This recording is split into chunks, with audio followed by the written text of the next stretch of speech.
দিছে রে ভাই, দিছে একেবারে ফাটিয়ে দিয়েছে।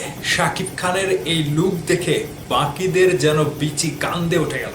শাকিব খান এটা কি দেখাইলো!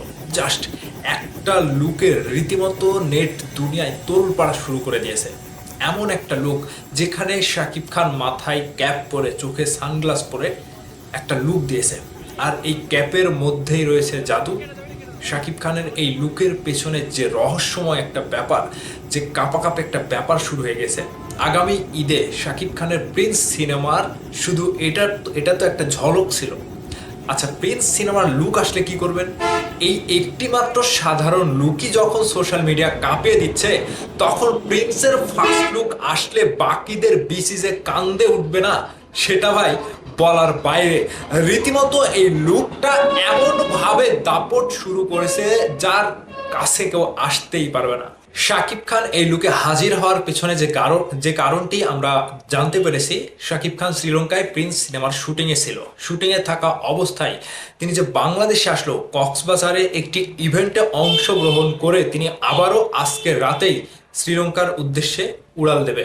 শাকিব খানের যারা সহকারী ছিল তারাও কিন্তু বাংলাদেশে চলে এসেছে। ঠিক মেরিল পেট্রোলিয়াম জেলির একটি ইভেন্ট অনুষ্ঠানে কক্সবাজারে তিনি যে আয়োজকদের সাথে তিনি যে একসাথে মিলিত হয়েছে, এটা তাকে আসতে বাধ্য করেছে। কারণ তিনি মেরিল পেট্রোলিয়াম জেলির সাথে একটা চুক্তিবদ্ধ রয়েছে এবং তার অ্যাম্বাসেডার তিনি হয়েছে। ঠিক সেই জায়গা থেকে প্রিন্স সিনেমার যে লুক, যে ঝলক তিনি দেখালেন, জাস্ট একটা ফার্স্ট লুক আসলেও এরকম ঝলক দেখাতে পারে না অন্যরা। বাকিরা যারা ঈদে আসতে চাচ্ছে, এই যে এই সুন্দর একটা লুক, গেট আপ, শাকিব খানের গেট আপটা, পরিবর্তনটা, তার চেহারার যে একটা ভঙ্গি, শরীরের যে একটা পরিবর্তন, ফিটনেসের যে একটা আগুনময় ব্যাপার, এটা কিন্তু বাকিরা টের পেয়ে গেল আজকের লুক দেখে। শাকিব খানের শিডিউল না থাকার কারণেও তিনি প্রিন্সের শুটিং ওখানে বন্ধ রেখে তিনি বাংলাদেশে চলে এসেছে এবং ভক্তরা এই লুক দেখে যেভাবে প্রশংসা করছে এবং এই লোকটা নিজেকে এমনভাবে পরিবর্তন করতে পারে, প্রত্যেকটা সেকেন্ড তার জন্য, প্রত্যেকটা সেকেন্ড দর্শকদের জন্য একটা চমক নিয়ে আসে। জাস্ট এটারই আবারও প্রমাণ দিলেন মেগাস্টার শাকিব খান। নিজেকে পরিবর্তন করে নতুন ধারায় কিভাবে দেখাতে হবে এটা শাকিব খান জানে। একটা প্রিন্স সিনেমার লুক প্রকাশ করার আগে যখন একটা নাড়াচাড়া দিয়ে দিল শাকিব খান, এখানে বাকিদের একটু চিন্তা ভাবনা করতে হবে যে টিজার বা ট্রেলার বা ফার্স্ট লুকে কি হতে পারে। এই লুকটার পেছনে যতটুকু আমি বুঝতে পারলাম, পরিচালক আবু হায়াত মাহমুদ এবং শিরিন সুলতানা তারা শাকিব খানকে যেভাবে প্রেজেন্ট করতে যাচ্ছে, জাস্ট এটা লেভেলটা অন্যরকম লেভেল।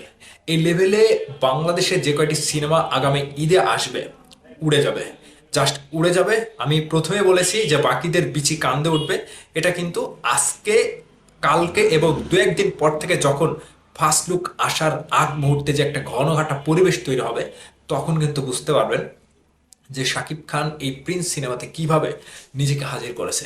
এই লুকটা যেভাবে ভক্তরা লুফে নিয়েছে, ভক্তরা যেভাবে প্রশংসা করছে, জাস্ট শাকিব খানের এতটুকু দেখানোর বাকি ছিল, তিনি দেখিয়ে দিল। টিজার ট্রেলার আসার আগে যে একটা নাড়াচাড়া করে দিল সোশ্যাল মিডিয়ায়, একটা গরম করে দিল, আগুন লাগিয়ে দিল, এটা কিন্তু ভক্তরা একটা অন্যরকম লেভেলের আনন্দ পেয়েছে। জাস্ট ঈদের ঈদের আনন্দের মতো তারা একটা খুশির জোয়ারে ভাসছে।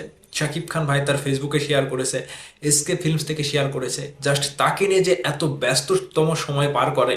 শাকিব খান হেলিকপ্টার থেকে নামছে, পাইলটের সাথে তিনি হ্যান্ডশেক করেছে, সেখান থেকে তিনি নামার পরে আবারও তাকে নিয়ে দৌড়াদৌড়ি, দৌড়ঝাঁপ শুরু হয়ে গেছে। কি করবে, কে এসে হ্যান্ডশেক করছে, কে এসে তাকে নিয়ে যাচ্ছে, ভাই একটা অন্য রকম একটা তুলকালাম ব্যাপার শুরু হয়ে গেছে। এটাই মেগাস্টার, এটাই শাকিব খান, এটাই আমাদের বাংলার একমাত্র মেগাস্টার কিং খান। শাকিব খানের লুক দেখে রীতিমতো বাকিদের বিচিকান।